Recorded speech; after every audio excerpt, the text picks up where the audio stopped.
Have you ever been watching a movie and you think to yourself, man, I feel like a lot of this movie has been cut out for studio purpose?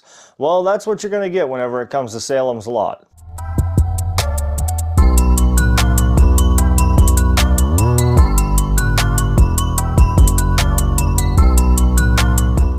Alright, so let's talk about Salem's Lot for a minute, and this is a remake of a Stephen King adaptation from the 70s that has to do with a lot of vampires and a lot of gore and a lot of mischief mayhem inside of a town called Jerusalem's Lot, Salem's Lot. And this one's not portrayed the best way as a remake should be. By any means, I am not saying that this movie is bad. It is a very watchable movie. But it does not capture the same essence and feel as the 1970s version of the same title. While I was watching it, if you compare it to the original, and you will, if you have not watched the original film, I highly urge you to do so. It is a very good vampire movie. I highly recommend you go watch Salem's Lot from 1970 before you watch this remake. It just feels like to me that a lot of the movie was cut out due to studio backlash because they wanted the movie to be shorter. And I've read a report online that said that the director had a 3.5-hour movie ready to go and the studio made him cut it down to an hour and a half. With that being said, we jump right into this movie without any subplot about what's happening or what about the town, the characters, the narrative, nothing of anything that happens in the first probably half hour of this movie has any recollection as to anything that's happened up until that point. Now, I was really excited for this movie to come out. I wouldn't say it was one of my most anticipated films of this year, but I was pretty excited whenever I seen the trailer drop that we were getting a remake of Salem's Lot. But I was also on the fence of it because Salem's Lot is, you know, it's iconic for the 70s and the vampire movies. It's a very iconic film.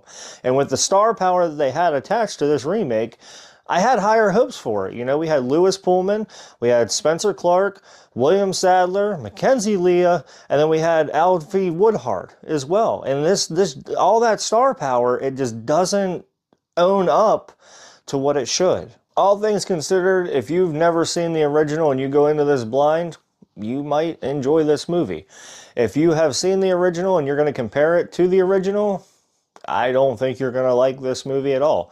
I don't dislike this movie to the point where I'm like, man, that was a really shitty adaptation. Because like it hits certain points where you're like, yeah, that's good, that's great, okay. And then there's other parts where you're like, I don't think that's what needed to happen here. None of this makes sense. We don't have any backstory. Why is this happening? One of the main characters in this movie, his name is Jordan Preston, and he plays Mark Petrie.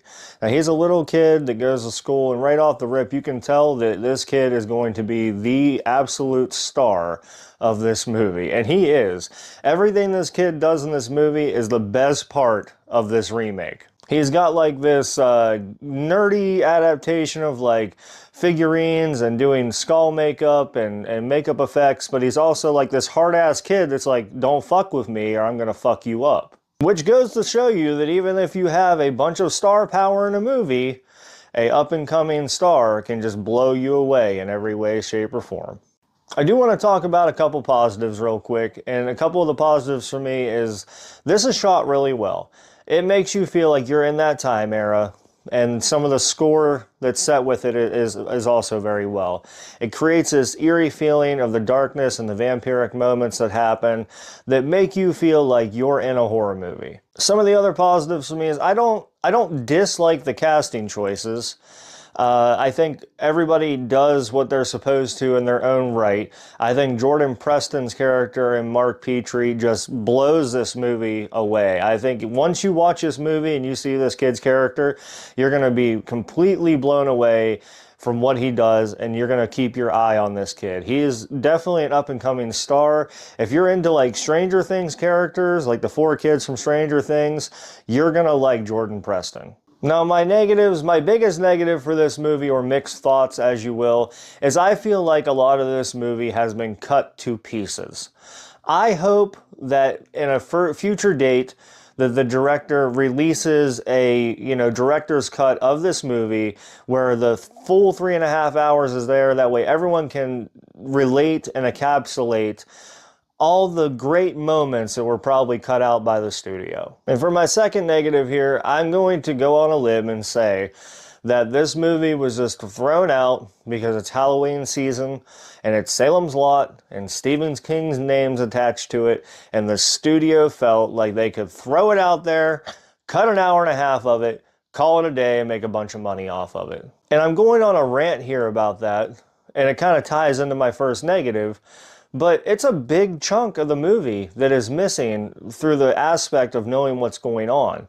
And whenever a studio does that, it's the same thing that happened with like Zack Snyder's Justice League. He got a director's cut. It was one hell of a movie. It was 4 hours long after he got his director's cut, but it was one hell of a movie. Everything made sense compared to the original Justice League that didn't have any point of being made without those moments being there. All in all, I would say you can check this movie out. I do recommend you should go watch the original Salem's Lot and return to Salem's Lot before you watch this remake. Everything involved, I'm not going to say you're going to hate this movie. It's a very watchable adaptation of Salem's Lot. It is definitely not my top horror film of this year.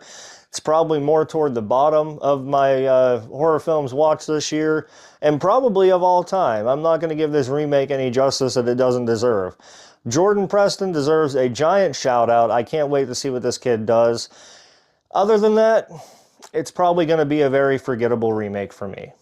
2.5 to 3 stars for me on this movie out of 5. Go check it out for yourself. Give yourself the opinion. Everybody's opinion is not my opinion. It's just my views on this movie. Maybe you love it compared to how I feel about it, but that's the best part about this. It's the nature of what we do. That's going to do it for this one for me, guys. I appreciate everything you guys do. I just created a TikTok. If you want to check that out, I'll leave it in the description below. I also do a bunch of shorts and other videos here on the channel. If you check that out, I would appreciate it. Thank you guys so much for everything you do. Remember to like, share, and subscribe. And remember to check under your beds and stay safe out there.